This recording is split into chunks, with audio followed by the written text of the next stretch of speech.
Good morning, everyone. Hello. I'm so excited to see y'all talking and still be here. I am Rachel Fleming. I'm Collections Initiatives Librarian at the University of Tennessee at Chattanooga. I'm going to let Chris introduce herself. Hi, I'm Chris Ferguson. I am Director of Technical Services and Assistant Dean of Libraries at Murray State University. All right, this is our only slide, so you have a lot of time to write it down. So I had hoped when I first came up with the idea of doing a session on soft skills to really be able to indulge in a little history, that's where my training is, and give y'all a really strong foundational of understanding of where the idea comes from and what's going on across several fields with the ideas around soft skills. But I also wanted, because I always want to, give everyone something really useful that they can take home and apply right away. And as it turns out, we only have 45 minutes. So there's not enough time. And so it'll have to be more of a gloss on kind of both issues. But there's not enough time is also the main takeaway from the session. The too long didn't read version is there's no way around it. It takes time and energy to think, to learn, to discuss, and to build relationships. And the other takeaway there is, it says prioritizing as if I'm going to tell you how, but it's if you prioritize emotional labor, you will have more effective services and more engaged staff. So that's also the takeaway. So that's it. If you had another session, if you really wanted to go to, you can get to most of it. But what I'm going to do is I'm going to cover a little bit of history and some broad impressions of what the early ideas were and where they went. Chris is going to talk a little bit more specifically about the library field. And then we're going to wrap up with some exploration of how we can value the development and application of soft skills in our workplaces. So, many literature reviews agree that we can thank the United States Continental Army Command Soft Skills Training Conference in 1972 for this idea of soft skills. Huh? Shocking, right? So there was this conference in 1972, and there was a series of reports. Here they are. If you'd like to read them, you need a magnifying glass, but I brought them. I got them out of a locked room in the basement, and I read them. I'm going to tell you what it says. It's super fascinating, and it's fascinating that these ideas came from the military. Because there was already a definition of soft skills as job skills involving actions primarily affecting people and paper as opposed to the hard skills which are related to operating machines. They call those machine ascendant tasks, and leaving soft skills to be man ascendant tasks. But they wanted to really better understand the lines of differentiation between those two sets of tasks, and so they surveyed the training programs. And here's what they found. Soft skills were rated of high or great importance, very important. They're very difficult to accomplish job functions. There's little or no interaction with machines. They have a very general degree of specificity of behaviors to perform, meaning there's a lot of ways to approach and get to the goal. So there's not a lot of 1, 2, 3, you do these things, and then you've accomplished your task. It's very general. And they address very emergent, on-the-job situations as opposed to established situations where we know what's going to happen. And they also found there was inadequate description of behaviors to perform, inadequate conditions of performance, and inadequate standards to judge the performance. So that's 1972. Have we progressed? Do we feel? So I feel like we mainly still are focusing on what are soft skills, right? Yes? Nod for me? Yeah? All right. I also had here, do you want to do the shout out? Yeah. So to you, what is soft skills? If you shout out, I'll repeat on the mic. Go ahead, name us a soft skill. Tell me one. Communication. Communication. Emotional intelligence. Listening. Conflict resolution.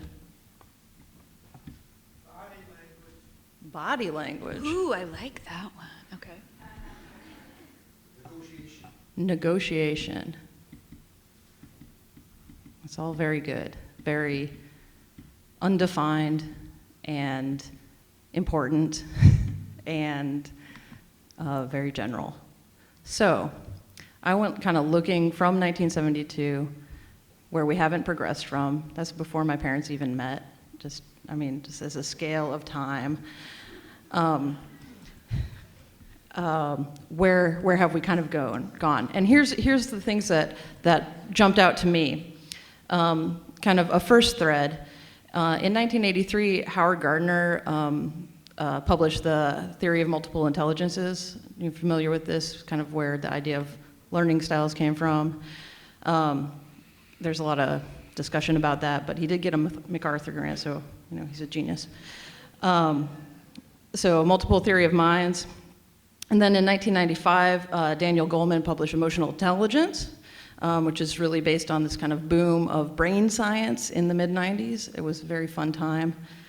And then kind of in 2005, we see Freakonomics, behavioral economics. If you guys remember Dan Ariely's 2008 book, Predictably Irrational. 2008 also had the book Nudge by Sunstein and Thaler, which is behavioral theory from political science, as well as, I think Malcolm Gladwell makes a real good living talking about this kind of stuff.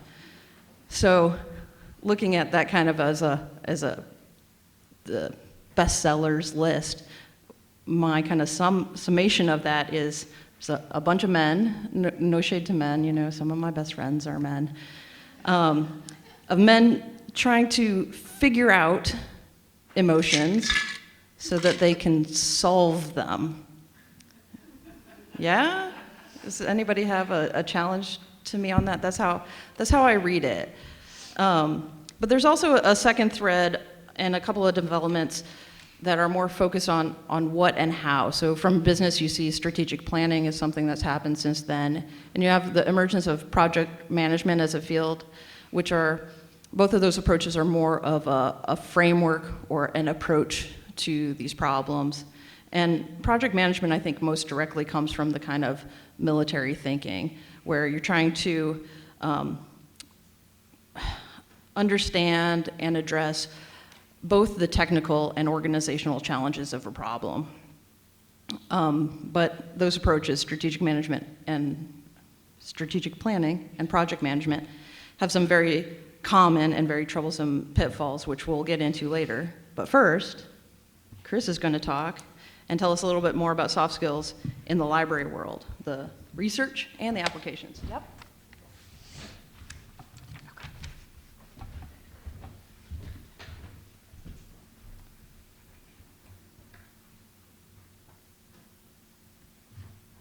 All these visual aids here.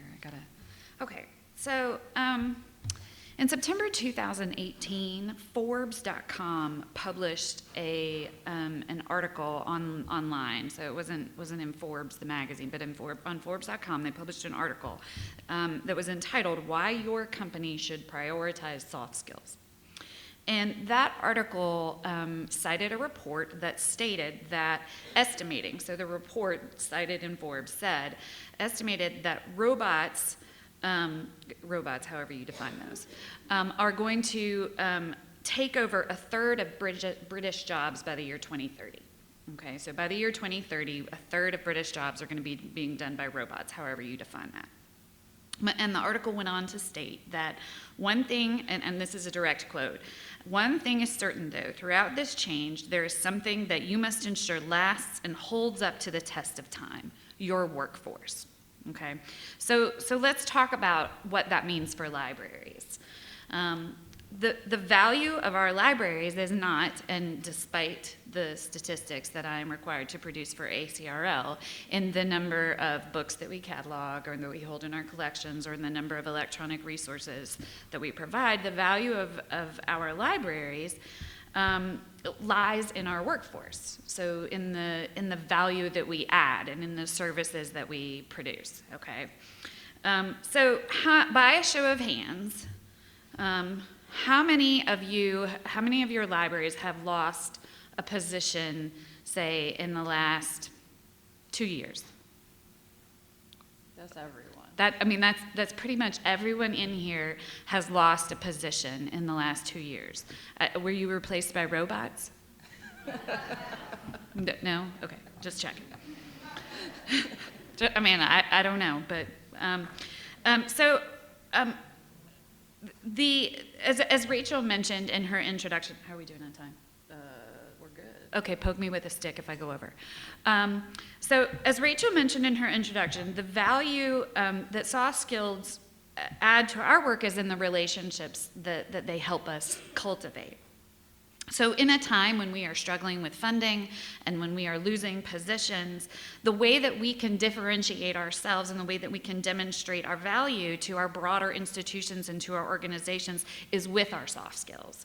It's not in last week I cataloged 50 books, or I activated 14 electronic resources.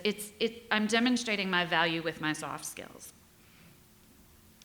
So it's the personal touch that we're providing to our patrons and the way that we're demonstrating our outreach.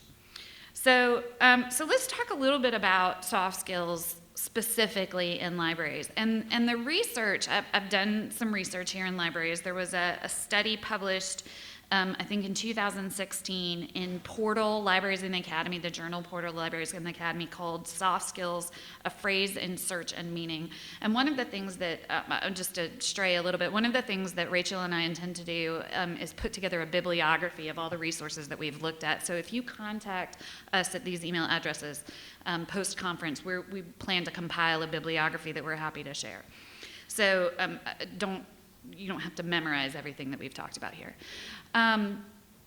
But in looking over this Portal study and then many others, it was a literature review of all of the kind of research that has been done in the library field on soft skills. And much of the research on the soft skills in librarianship falls into two basic categories.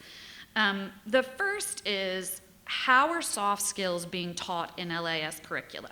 Okay, so what are we doing in our LAS programs to teach soft skills? What are the skills that we are imparting to our LAS graduates, and how are we doing that? What courses?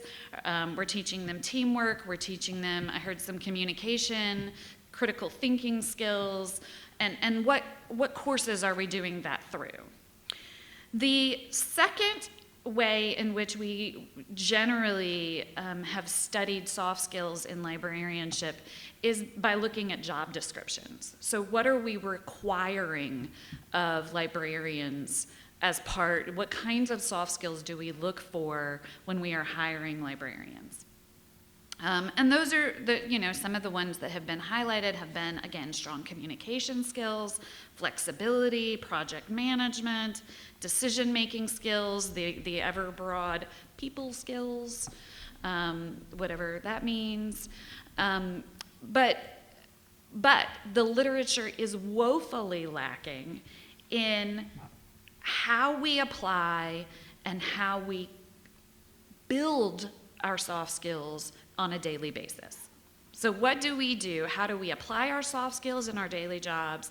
And how do we build our soft skills? So if there's an area that we identify that we are lacking or that we want to improve in, how do we go about doing that? So we're going to do another show of hands. This is we're an audience participatory group here. So by a show of hands, would you classify the work, and I'm not going to ask you to identify, but would you classify the work that you do in your library as a soft skill work? Okay. Yeah. That's awesome. Fantastic. Preaching to the choir. We are preaching to the choir. Okay. How many of you are in technical services? Nice. Okay. So traditionally, acquisitions work, technical services work, cataloging work is not something that we have thought of as soft skills work. Okay, so this is my visual aid. I brought it with me. This is a meeting I had on August 5th, okay? The list of things that I had to do, and I'm one of those people, I make a list and I put a little square on it, and then when I'm done, I put a check mark. It makes me feel very accomplished. But the list I wrote that day was relinking bib records, AICPA cleanup, RDA payment in ALMA for last fiscal year, because somehow we missed it, priorities for the long term, original cataloging and authority work, working on DVDs and scores. Like, it's things I need to do. Nowhere in here did I say, good personal communication. So, the traditional work that we tend to do in technical services and that we tend to do in librarianship is very task-oriented. It is not what we think of as soft skill work. And for many of us, one of the reasons we maybe fell into librarianship is that those softer skills don't come naturally to us. And I don't want to broadly speak for everyone, but maybe they don't. So we focus on what we need to buy, we focus on what we need to catalog, we focus on the things that need to be activated, on what we need to do. So how do we address the ongoing development of soft skills in technical services and acquisitions work? So first, I think we need to recognize, as many of you by the show of hands have already done, that the work that we're doing in technical services is already increasingly soft skill oriented.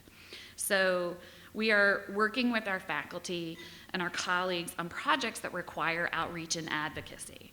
So when we do projects, say for example, so I've got a list here of examples. So when we do things that, when we are weeding our collections, when we are dealing with projects that require space constraints, one of the things that we have to do is reach out and say, let's talk about what we can get rid of, what do you need for your department? Like, we are doing outreach work and advocacy, and we're talking about what the library needs, and we are listening to our patrons when they tell us what they need. When we do journage package cancellations, we are expressing where we are financially, and we are trying to best figure out how we can serve our patrons through pay-per-view programs or DDA programs, and how can we best meet their needs through active listening and by communicating where we are budgetarily. When we get involved in open access and access author rights, we are advocating for particular points of view. So many of the things that we are getting involved in are already using many of these negotiation skills, these softer skills. So I think what we need to do is already recognize the work that we are doing and figure out how we can build upon that. So I have two sons. I have a 9-year-old and a 12-year-old, and they're both kind of type A personalities, so that when they try something, they expect to be very good at it as soon as they try it. And we have a saying at home with them when they get frustrated, I say, how do you get better at something? So how do you get better at something? Practice. Absolutely. You get better at something by practicing. So I can absolutely tell you the first licenses I ever negotiated were kind of probably not so great for my library. But I've gotten better at it because I practice it. And soft skills are absolutely the same way. The way that you get better at a soft skill is that you practice it. If I don't communicate well the first time, I need to try it again. If I didn't make a good decision, if I'm trying to practice my decision-making skills, I need to check in with someone and say, did that decision work for you? And come back and revisit it. It is a continuous, soft skills are not something, it's not, as Rachel has hinted at, it's not something that you can fix. It is a continuous area of professional development, in the same way that I would go to a conference and try to learn, how to do RDA. It is the same thing. I need to figure out how I can develop these skills in myself. So let's talk about so on one side of my job, I'm doing acquisitions and license negotiations, but on the other side of my job, I'm a manager. I supervise the cataloging units and access services units. So let's talk about a little bit, and that is an especially challenging role. Am I going over? Oh, you're perfect. Okay. that's an especially challenging role because I am not only trying to build my own soft skills, but I am also trying to help the people that I manage cultivate their own soft skills. And that is a particularly, to say to someone, let's, what do you need in terms of your own soft skills and how can we work on that?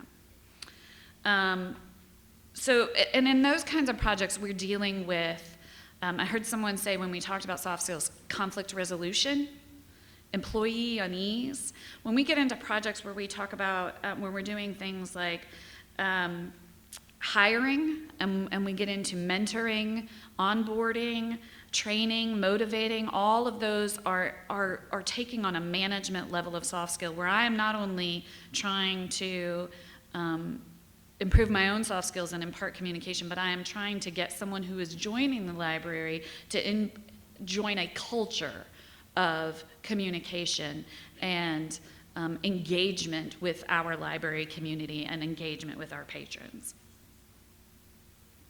So I have another anecdote here. I have a staff member who I have to give her absolute credit. She joined and one of her early annual reviews, she came to me and she said, "I need more positive feedback from you." She said, "This is the way I'm wired. I need more positive feedback from you." And it's not that I didn't give her positive feedback, but I think the way that I delivered it was not the way that she needed to hear it. And it didn't come naturally to me. So I literally started it in a very transactional way. I would write on my calendar, give feedback, say something nice to this staff member. And I don't think that can be the way it always is, but by making myself a note and having it be a transaction that I executed, it began to be a habit. It began to be something I did on a regular basis, and it began to be very genuine.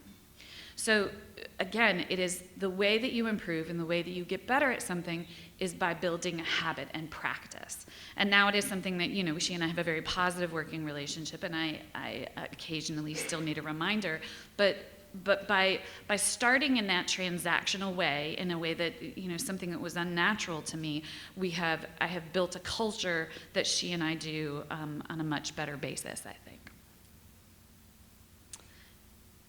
Any questions so far? I'm going to take a pause and see if anybody has any questions. All right, I'm going to hand it back over to Rachel, who's going to wrap up with some discussion about some pitfalls, I think.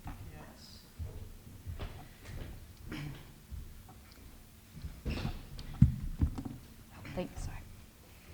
So I wonder if you came here with maybe two questions, which are, how do I do it and how do I do it well? Did you? Yeah?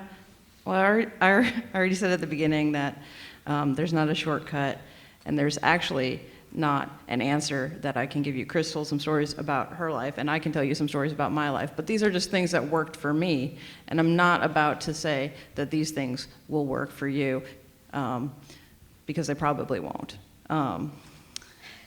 Or they might, I don't know. So that there's not a shortcut is a pitfall in the approach with strategic planning, especially. I think we run into who has been in a strategic planning process that they were not happy with.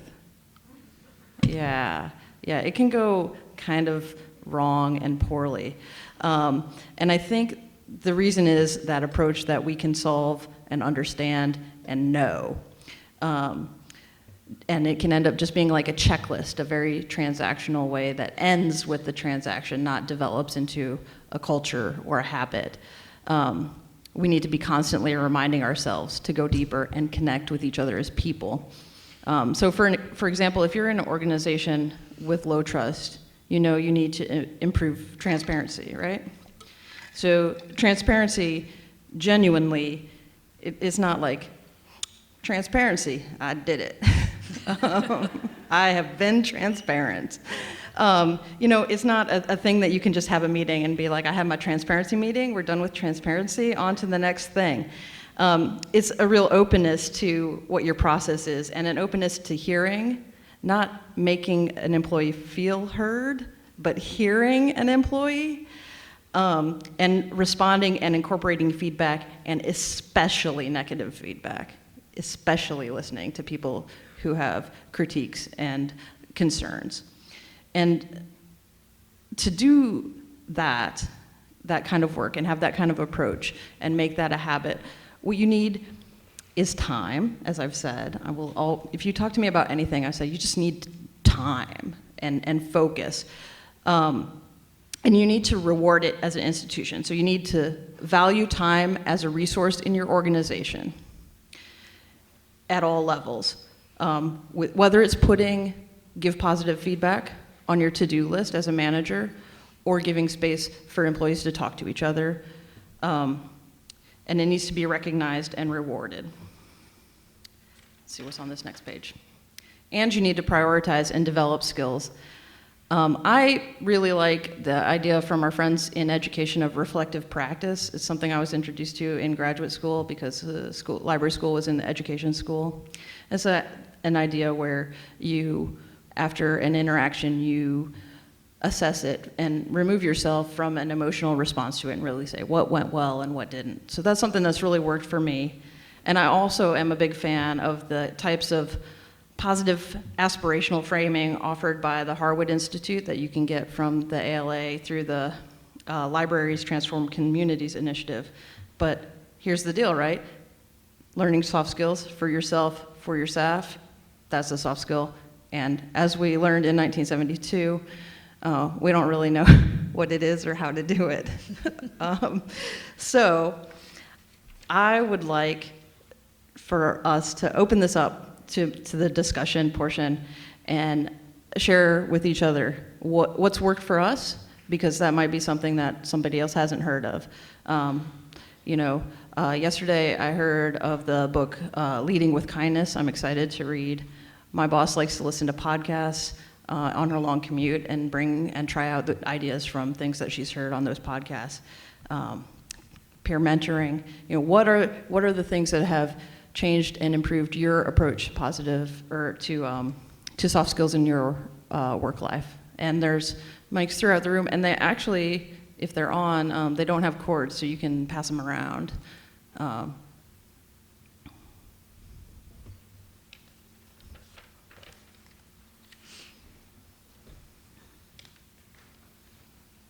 This is more of a comment. I'm a retired library science professor, and I'm concerned about the fact that online education is becoming how librarians are becoming librarians. I think online education is superior actually for content learning, but it is not very good at all in teaching soft skills.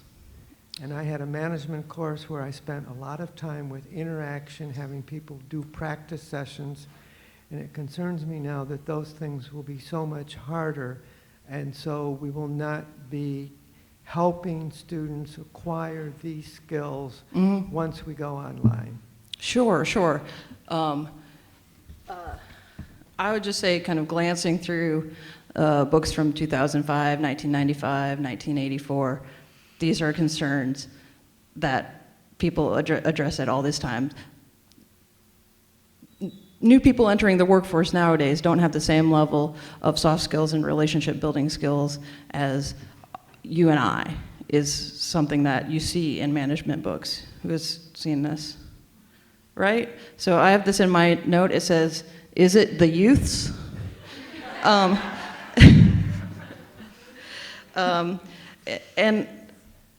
I think something to really recognize is that you have to recognize that people have different experience interacting with other people. If you're 20 years old, you have a different amount of life experience interacting with other people.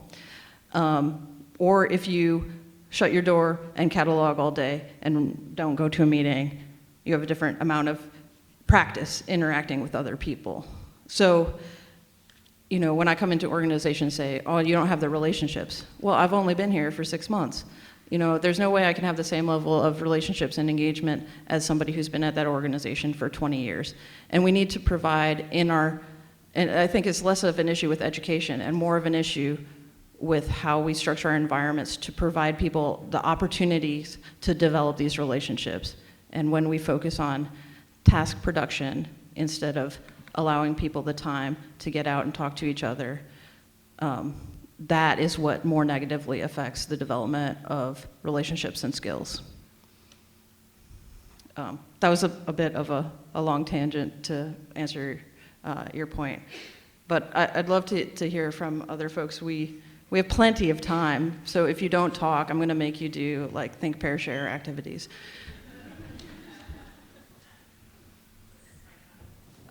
There's a switch.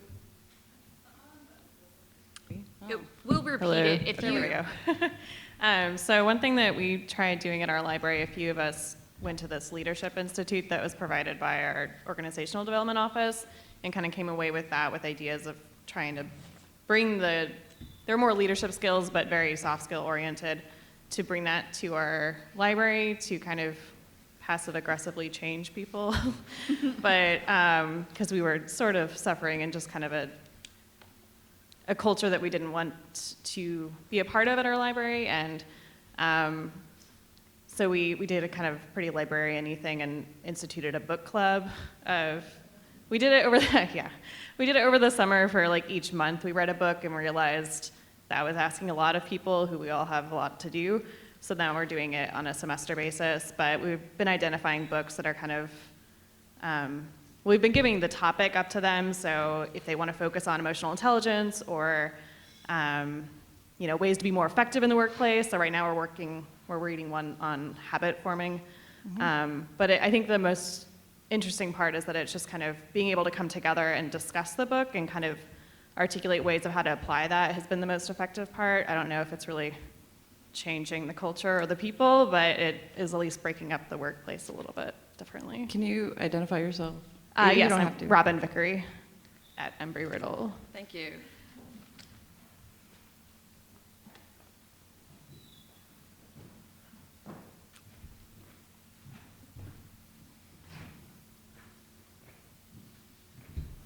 Hi, I'm Carrie with Baptist Health South Florida, and actually we did something similar. My team works at different locations, and we're a very small institution, so I feel like people feel isolated. So one of the things that I've tried to do recently that I am finding success with is we do movie and popcorn Fridays, which is maybe every other week, where we will select a video, something that I want my whole team to watch and learn.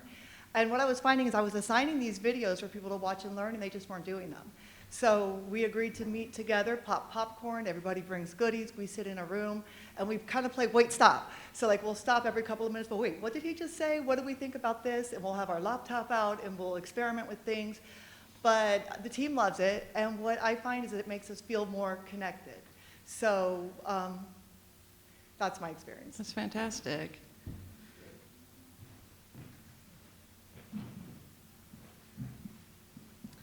Hi, my name is Heather Gilbert. I'm from the College of Charleston. I think you made a really good point when you said that it's not just enough to make people feel heard, but to actually listen and then take that on board. My colleague and I have recently been part of kind of a large reorganization in technical services and kind of had a lot of management thrust upon us. And it really was a hard and fast education in soft skills to, I think there is this misconception that if you make people feel heard, that's enough. But it really does require having the ability to be humble and to kind of accept some of the negative criticism and some of those suggestions and really have those people participate in making the solutions to the problems that we really started to kind of see some progress with. So I just think that was a really good point. I've kind of experiencing that so very often, especially in really technical services, library work. We're so task-oriented, and there's just so much work to do that I feel like a lot of times people's identity and ego get really entwined in the job duties. And so it's hard to bring that humility on board. And I was wondering if you could speak more about humility perhaps being a soft skill or having compassion being a soft skill. Yes. It is So it is incredibly difficult to, in particular, so one of the challenges I had when I started at Murray State was that I supervised people who had been doing their positions for literally 25 years. And it was incredibly difficult to, we implemented a new, so one of the things I had in my notes, and I'm very glad that I get to use this example, is that we implemented a new catalog system. And it required, you know, we couldn't use our Voyager workflows when we implemented Alma, and it was incredibly difficult to transition them to a new system because they were incredibly entrenched in their old workflows and how they used to do it, and we always did it this way because of this, and it's incredibly uncomfortable for people to make those kind of big adjustments because they don't feel adequate anymore. And one of the things that is incredibly effective or I found incredibly effective. I cannot speak for in general, but one of the things I found incredibly effective was to say, well, I don't know it either. Like, this is a brand new, like, I'm only speaking from a position of authority because technically I'm your boss, but none of us are knowing this. We're all learning it together, and we're all in this together. Like, we're a team in this, and we certainly need to have, you know, one of the things that I have to remember is that when someone comes in my office and says I'm having a problem, my job is to help them address that problem and to fix it, not to tell them they don't have a problem. And maybe it's, you know, it's not to minimize it, but to very much listen and say, let's talk about this. And that might very well be saying, maybe we need to talk through this and realize that maybe this isn't as big a problem as it is, but I very much need to listen and take that very seriously. And part of that is being humble to their feedback. And when they say, I am struggling here, realizing that part of the reason they may be struggling is because I haven't done such a great job at communicating the things that are in my head, and the things that I need to say to them. And some of the things that have frustrated me over the years, that I have to remember that some of the things that have frustrated me over the years about being an employee or being a staff member may be some of the things that I am doing now as a supervisor, and I have to make those connections because in their positions as staff members, they may not feel comfortable making that connection for me. Does that address your? Okay. Yeah, I would also add kind of, you know, when you're having a meeting about an issue, that you can't undervalue the amount of impact it can have to say, it makes sense that not only do you have this issue, but you feel a way about it. And that is justified, and I understand that you're feeling this way, and we're gonna fix the issue, or we're gonna do what we can to both address the issue and your emotions about it. One of the other things that I will say as a supervisor that I say to employees all the time is, you, as a staff member, as a supervisor, due to confidentiality issues, you may not see the results. You may not see something happening. But that's one of the things that I think happens a lot. People want to see something happen. They have a problem and they want to see a solution happening. And one of the things I have to say is, you may not see a result, but for this relationship to work, I need you to have faith in me that I'm addressing this seriously. Mm-hmm. And that means that I do need to follow up with them and say, per our conversation that we had last week, I want you to know that I have done this and this and this. And while you may not be seeing a concrete thing, there are things happening. That follow-up element is really a key thing, aspect, I think, to success in soft skills. Hi, I'm Judy Guzzi. I'm from Johnson County Community College in Overland Park, Kansas. And how do you think that organizational culture impacts the ability to exercise, practice, and distribute soft skills? Well, that's an excellent question. And a real struggle, and I think in libraries and in academia is a real struggle that we have with organizational cultures. I think a lot about where power is in institutions. So when I'm thinking about what I can do myself, I think about what is my realm of influence and what is the realm where I have actual power. So Chris is a boss, I am not. If I want something to happen, I have to convince people to make it happen. And when I'm in that environment, I can't necessarily say, I'm going to give you time to do this. You know, because somebody else has said, my boss wants me to do something else, and I don't have the power to make time for them. But I can be and try to make sure that I'm aligning myself with my values and doing what I can, and sometimes, and I've been in environments where it takes a lot of work to stay out of a ditch of some toxic culture. But you try yourself and work in your environment and bring together the people who want to make change. Does anybody else have answers? Everybody else, please also answer that question.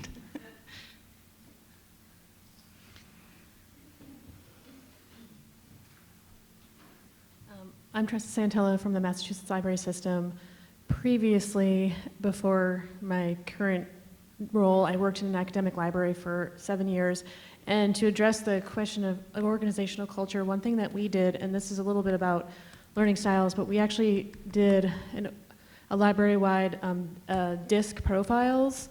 And being one of the only people in the library that was not a certain DISC profile, it really opened my eyes in terms of how to communicate with the other members of not only my own department that were all the same style except for me, but also everybody else in the library, who most everyone was a different DISC profile than me. So it doesn't totally address organizational culture, but it can give you insights on how people go about their work, which sometimes spills into organizational culture. And I know for our department, we really latched onto it, and for a long while, it really helped, and we really took it to heart. And to your point earlier, go to the people that want to make change.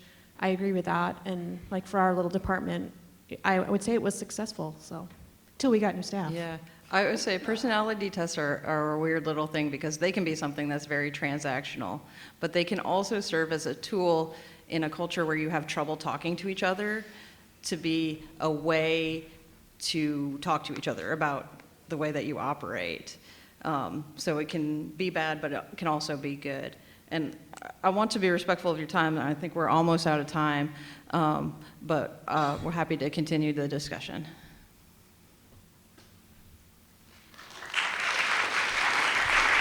Thank you.